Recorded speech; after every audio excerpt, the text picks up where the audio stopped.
네, 좀 더 깊이, 더 자세히 들어보기 위한 이가혁 라이브의 간판 코너 더 인터뷰 시작하겠습니다. 정치 고수의 맞수 토론 오늘 준비되어 있습니다. 김유정 전 더불어민주당 의원, 김성태 전 국민의힘 원내대표 두 분 나와 계십니다. 어서 오십시오. 예, 안녕하세요. 안녕하세요. 네, 민주당 전당대회 이제 토요일입니다. 네. 그럼 이제 또 그 뜨거웠던 그 레이스의 한 페이지가 장식이 되는데 오늘부터 온라인 그리고 ARS로 호남, 수도권, 강원, 제주 지역 권리당원 투표가 진행된다고 합니다.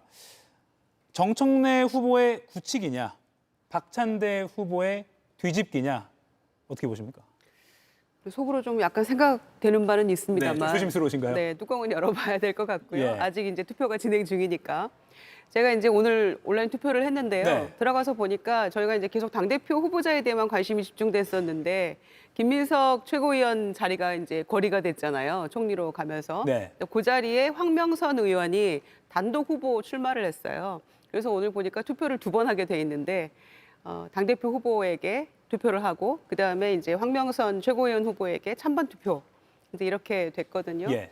그래서 이제 4일 동안 뭐 온라인 또는 ARS 투표를 진행을 하게 되는데 사실 호남 지역의 권리당원 수가 가장 많아서 35% 가까이 되거든요. 예. 근데 이번에 구조가 권리당원, 대의원 합해서 70%고 30%가 이제 일반 국민 여론조사를 통해서 선택을 하게 되는 거라서 아직은 뚜껑을 열어봐야 될 것 같고요. 또 중간에 지금 수해 피해도 있고 네. 폭염도 있고 해서 지역 순회 경선은 저희가 이제 중단을 했잖아요.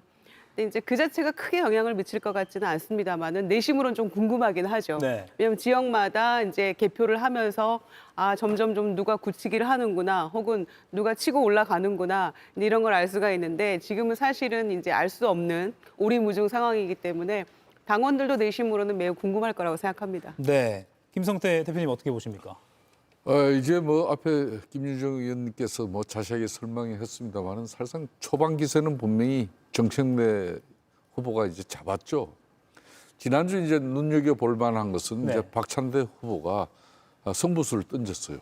그 논란이 됐던 인사청문회 과정에서 강선우 지금 현재 여가부 장관 그 후보자에 대한 낙마 의견을 갖다가 민심을 통해 가지고 결론은 대통령실에 반영했고 대통령실이 또 그걸 수용했고 그렇게 해서 자연스럽게 이재명 대통령 흔히 말하는 맹심이라는 걸 차출한 거예요. 예. 그래서 이제 승부수를 던진 건데 이 맹심이라는 것은 좀 전에 이야기했듯이 지금 이제 수석 최고위원 그러니까 김민석 지금 총리 자리 네. 그 자리를 지금 현재 작년 같은 경우도 전당대회에서 김민석 의원이 그때 전혀 떠지를 않았어요. 초반부에. 근데 이재명 당시 대표 말 한마디에 후보 말 한마디에 그냥 김민석이라는 사람 다르게 이야기도 안 했어요. 김민석 의원은 왜 이렇게 이게 안 떠? 딱 말 한마디 하니까 그때부터 상황이 달라지기 시작했어요. 그 영향을 지금 이제 박찬대 후보가 지금 끌어내려고 지난주 강선우 후보자 이 민심을 반영한 그런 낙마 의견을 이제 당원들이 어떻게 반응하냐. 저는 그게 이제 가장 중요한 부분이고. 네. 그다음에 이제 선명성 부분은 아무래도 정청래 의원에게 박찬대 의원이 선수에서도 그렇고 좀 지금까지 정치 활동에서도 좀 차별화가 되죠. 예. 근데 원칙은 제가 볼 때는 지금 민주당이 집권 세력이기 때문에 여야 관계에 있어서도 대화와 타협을 중시하는 그러니까 협치를 만들어갈 수 있는 그런 정치력이 민주당은 지금 요구가 되어져야 되는데 아직까지 민주당도 강성당원들의 입장은 여전히 국민의힘과 협치보다는 끝장을 내야 될 그런 뭐 정치 세력으로 보고 있기 때문에 네. 지금 두 후보도 아주 강성으로 갔어요. 그 부분에 대해서 특히 이제 간제 45명의 그 바리케이트 그 스크럼 그 자체 전부 다 일일이 제명시켜줬다 국회의원. 뭐 이런 박찬대 의원의 승부수가 이제 당원들이 어떻게 반응하는가. 제가 볼 때는 뭐 우리 김 의원님은 말씀을 못 했는데 네. 크게 뒤집지는 못할 것 같아요. 그런가요? 그럼 지금 상황 보겠습니다. 저희 그래픽 준비됐는데요. 충청, 영남권 권리당원 투표 앞서 진행된 결과를 한번 보시죠. 보시면 정청래 후보가 62.65%, 박찬대 후보가 37.35%입니다. 그런데 전국에 111만 명 정도가 권리당원, 이제 투표권이 있는 권리당원이고 그중에 지금 이 그래픽을 차지하고 있는 건 20만 명 정도입니다. 그러니까 90만 명의 권리당원이 아직 투표를 하지 않았고요. 최대 승부처인 호남 그리고 수도권 표심이 아직 남아있는 상황입니다. 그래서 두 분 다 조심스럽게 아직은 열어봐야 된다. 물론 김성태 대표님은 아무래도 이걸 못 뒤질 것 같아요. 지금 이 결과에서 그대로 굳혀질 가능성이 크다라고 보셨는데 호남 그리고 수도권이라는 그 엄청난 규모 앞으로 변곡점이라고 할까요? 3일밖에 남지 않았지만 뭐가 있을까요? 또는 있을까요? 있긴 할까요? 근데 이제 그 마지막 토론까지 끝냈는데 예. 후보들의 어떤 현안에 대한 인식이나 어떤 해법 이런 게 거의 대동소이합니다. 비슷하죠. 네, 그래서 기본적으로 본인이 가지고 있는 어떤 그 캐릭터 그 자체가 상당한 영향을 미칠 것 같고요. 예. 뭐 이제 협치냐, 뭐 싸우는 그 당대표냐, 뭐 이런 얘기들 나옵니다만은 이재명 대통령도 이 후보 시절부터 내란 극복과 그다음에 국민 통합 또 민생 회복 예. 이 기치를 걸고 지금까지도 국정 운영에 이제 그걸 반영을 하고 야당과도 취임 선서한 날부터 소통하기 위해서 노력을 하고 있는데 내란은 저도 개인적으로는 정광석화처럼 이거는 마무리해야 된다고 생각합니다. 이 3특검을 통해서. 예. 그리고 근데 언제까지 마냥 뭐 이 내란 문제 이런 걸 가지고 계속 갈 수는 없는 거거든요. 특검하고 또 뭐 연말이건 연초건 마무리는 해야 되는 거라서 그 이후에는 또 야당과 협치해 가면서 풀어나가야 될 문제들이 있는 거죠. 예. 그런데 지금은 일단 당심을 잡아야 되고 또 우선 당면 과제가 내란 극복이라는 그 우선 과제가 있기 때문에 후보들 간에 지금 선명성 경쟁이 점점점 지금 격화되고 있는 것 같아요. 네. 그 부분에 대한 해석 그리고 각자 후보들이 가지고 있는 그 기본적인 어떤 그 모습, 캐릭터 이런 것들, 개인기? 네 개인기라고 예. 해야 될까요? 이제 이런 것들이 조금 당원들에게는 어떻게 소구력을 가질 것인가 이게 관전 포인트인 것 같습니다. 방금 김성태 대표께서 명심을 아까 잠깐 언급하시긴 했는데 명심이 어쨌든 화두다라고 하고는 있는데 언론 보도나 또는 정치권에서 이번에는 명심이라는 게 안 나타나고 있는 거 아니냐 이런 분석이 나오고 있습니다.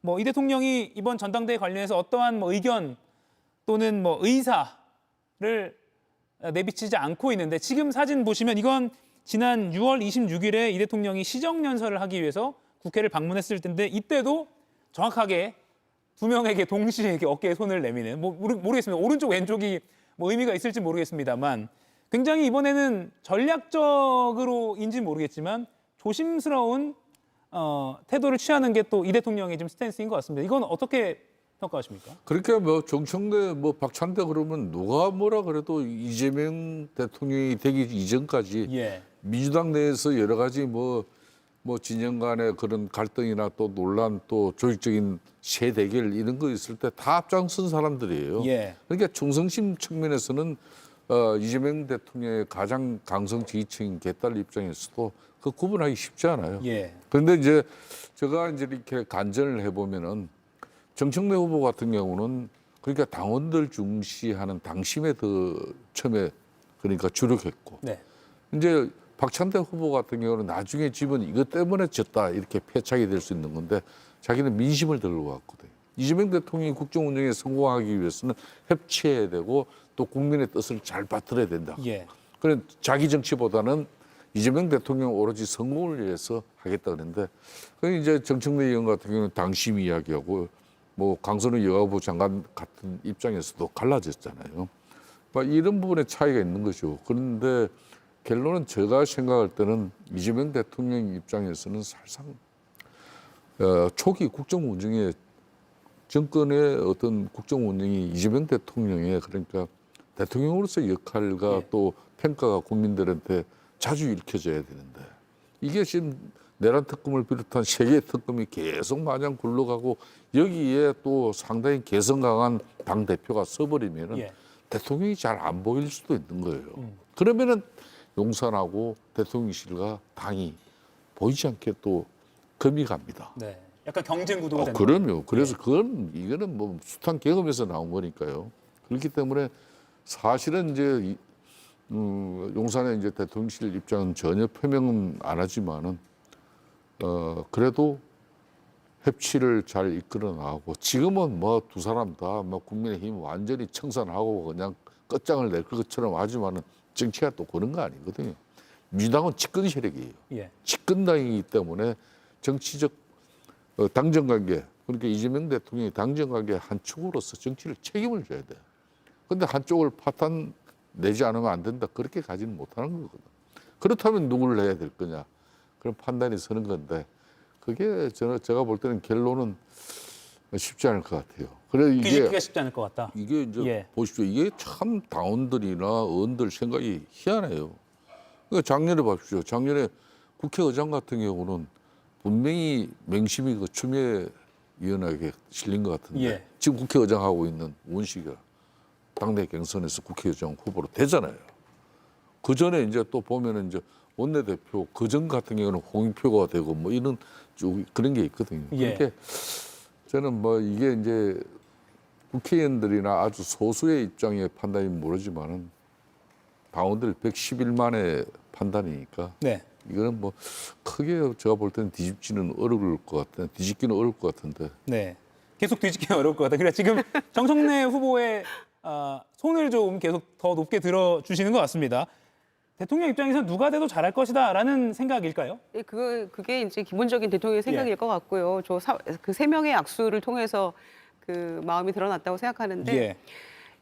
그 당대표 후보 시절 같은 경우에 이제 김유석 후보 왜 이렇게 표가 안 나와 뭐 이렇게 얘기했던 것은 본인도 대표 후보였고 이제 러닝메이트로서 함께 일할 그 지도부를 구성한다는 차원에서는 그렇게 이제 슬쩍 한마디 할 수도 있었겠습니다. 그리고 예. 또 각 후보들 전부 다 이제 차에 그 타고 함께 가면서 유튜브 출연도 시키고 이렇게 했었는데 대통령이 돼서는 이렇게 이 속내를 쉽게 드러낸다는 게 이게 있을 수 없는 일이라고 생각합니다. 왜냐하면은 저희가 야당 시절에 그 노골적인 당무 개입에 대해서 윤석열 전 대통령을 강도 높게 비판을 계속해 왔었는데 네. 같은 거를 반복할 수는 없는 거죠. 우리가 비판했던 일에 대해서. 그러니까 내심으로는 마음이 기우는 후보가 있는지는 잘 모르겠습니다. 그리고 또 박찬대 후보나 정청래 후보나 저희가 계엄과 뭐 탄핵과 조기 대선 과정에서 굉장히 큰 역할들을 다 했던 후보들이잖아요. 예. 원내대표하고 또 법사위원장 하면서 굉장히 중요한 역할들을 잘 해낸 후보들이기 때문에 누구 손을 대통령이 어떻게 들어줄 수 있겠습니까? 온전히 당원들의 마음에 맡기는 방법밖에 없다고 생각합니다. 네. 국민의힘 이야기도 좀 해보겠습니다. 국민의힘도 역시 당권 레이스가 오늘부터 본격 시작됐습니다. 오늘 후보 등록을 시작했고요. 내일 마감이 됩니다. 지금 저희가 일정표도 준비를 했는데요. 8월 22일이 전당대회입니다. 민주당은 8월 2일, 국민의힘은 8월 22일입니다. 그리고 지금까지는 7명의 대진표가 짜져 있죠. 이것도 그래픽으로 준비되어 있습니다. 네, 7명의 지금 최고위원 출마자들 먼저 나왔는데요. 최고위원 후보군들이고요. 당대표 후보군들은 뭐 앞서 김문수, 안철수, 조경태, 장동혁, 주진우, 그리고 장성민, 양향자 이렇게 7명 정도로 추려지고 있습니다. 그러면 여기서 또 추려지고 해서 본경선까지 가게 되겠죠. 이 질문부터 바로 드릴게요. 지금 전당대회 출마한 후보들보다 오히려 언론에 더 많이 오르내리는 게 전한길 강사, 이젠 전 강사겠네요. 이젠 전한길 당원이라고 할까요? 전한길 씨가 내가 면접도 보겠다. 그랬더니 일부 후보들은 거기에 당연히 응하겠다라고 반응까지 하고 있습니다. 지금 이런 상황 어떻게 보십니까? 뭐 전한길 씨가 사실상 국민의힘 당권 주자들 면접 보겠다. 이게 참 당이 정말 희한한 당이 돼가고 있는 거죠. 예. 예? 그러니까 이제 그렇잖아도 이제 홍준표 시장이 2022년도에 신천지 교주 이만희 당시 교주를 만나니까 자기가 10만 명 여기 당원 가입시켜가지고 누구를 도왔다. 그래서 자기가 결론은 그때 경선에 졌다. 뭐 이런 거 아니겠습니까? 그래서 뭐 신천지에다 통일교에다가 뭐 또 전한길에다가 뭐 예. 정가원에다가 뭐 복잡해요.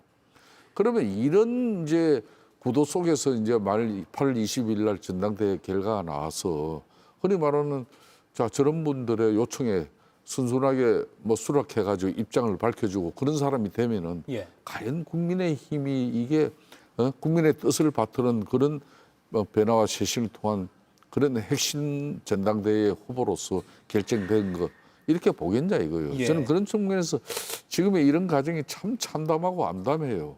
이 좀 이제 13 비상계엄의 그런 윤석열 전 대통령의 오판에 대해서 명확한 전련 의지를 이번에 당권 주자들이 그냥 경쟁적으로 예. 핵심 뭐 전당대회를 이렇게 만들어갈 그런 어떤 구도보다는 이게 그냥 윤석열 대통령을 지키기 위한 그런 당권 주자를 네. 면접을 보고 그 사람을 우리는 밀어주겠다. 네. 또 그런 보류들이 말 또 당선이 유력시 돼버린다 그러면은 그럼 어느 국민이 이 당을 제대로 쳐다보겠냐 이거요. 그게 저는 너무나 큰 걱정입니다. 너무 공당이 원외 인사에게 좀 휘둘리는 것 아닙니까? 그럴 자격이 전환길 씨가 그럴 자격이 있다 보십니까? 면접을 보거나. 말도 안 되는 일이고요. 예. 갈수록 태산이라는 생각이 듭니다. 그러니까 국민의힘이 어떻게 해도 이렇게까지 망가졌을까라고 국민들 생각하실 거예요. 열대야에 지금 잠 못 드시면서 예. 국민의힘의 모습 보면서 아마 더 속 터질 거라고 생각되는데요. 늪으로 빠져서 헤어나지를 못하고 있다라는 생각이 됩니다. 그러니까 당원이 됐는데 빨리 징계해서 출당시켜야 된다라고 그렇게 얘기했음에도 불구하고 이제는 버젓이 전환기 씨가 뭐 친윤 간별사인가요? 극우 간별사인가요? 뭐 지금 그런 역할까지를 해가면서 예. 윤석열과 절연할 것이냐 함께 갈 것이냐 지금 그런 질문을 하겠다는 거 아닙니까? 그런데 거기에 또 크게 기뻐하며 호응하는 후보들도 있고요. 그러니까 이런 모습을 보니까 정말 큰일이다. 국민의힘이 어떻게 이 수렁에서 벗어날 것인가 답이 없구나 이런 생각이 먼저 들고요. 특히 저희가 예견한 바대로 윤희숙 혁신위는 실종돼 버렸어요. 예. 전당대회가 시작되면서 후보군들이 나타나면 아마 혁신위는 바로 실종될 거다. 좌초되고 말 것이다 했는데 불행하게도 예견했던 대로 돼버렸고요. 윤희숙 그 위원장이 얘기했던 나윤장송 중에서 윤상현 의원 덕분에 전환기 씨 전면에 등판시킨 거 아닙니까? 나경원 의원은 무슨 탄핵 반대가 뭐가 잘못됐냐. 잘못이 아니라고 생각한다. 그중에 한 사람은 또 지금 대표 후보로 등록해가지고 전환기 씨 유튜브도 출연하고 면접도 보겠다 이러고 있는 거 아닙니까? 네. 그리고 송원석 그 비대위원장도 그 혁신안 못 받아들인다. 당원 당규에 뭐 잘못됐다는 거 반성문 못 쓴다. 지금 이렇게 하니까 완전히 우리가 예견했던 대로 불행한 방향대로 지금 가고 있는 거잖아요. 네. 그러니까 이 모습 보면서 이 국민의힘이 과거에는요. 천막당서도 있고 뭐 당 명도 바꾸고 로고도 바꾸고 색깔도 바꿔가면서 또 무릎 꿇고 사죄하는 큰절도 하면서 그게 비록 당신들 쇼하는 거냐라는 지탄을 받았을지언정 그래도 무릎 쓰고 그런 일들이라도 했어요. 그렇게라도 반성하는 모습을 지금 그런 거 하나도 없고 전환기 씨가 면접 본다고 하니까 이거는 얘기 끝난 거 아닌가요? 그런 생각입니다. 전환길의 길로 빠져들고 있는 국민의힘 상황 그리고 앞서 8월 2일 날 마무리가 될 민주당 전당대회 이야기까지 해봤고요. 이가혁 라이브를 시청해 주셔서 고맙습니다. 이가혁 라이브는 평일 오후 5시 TV와 유튜브로 실시간으로도 함께 하실 수 있습니다.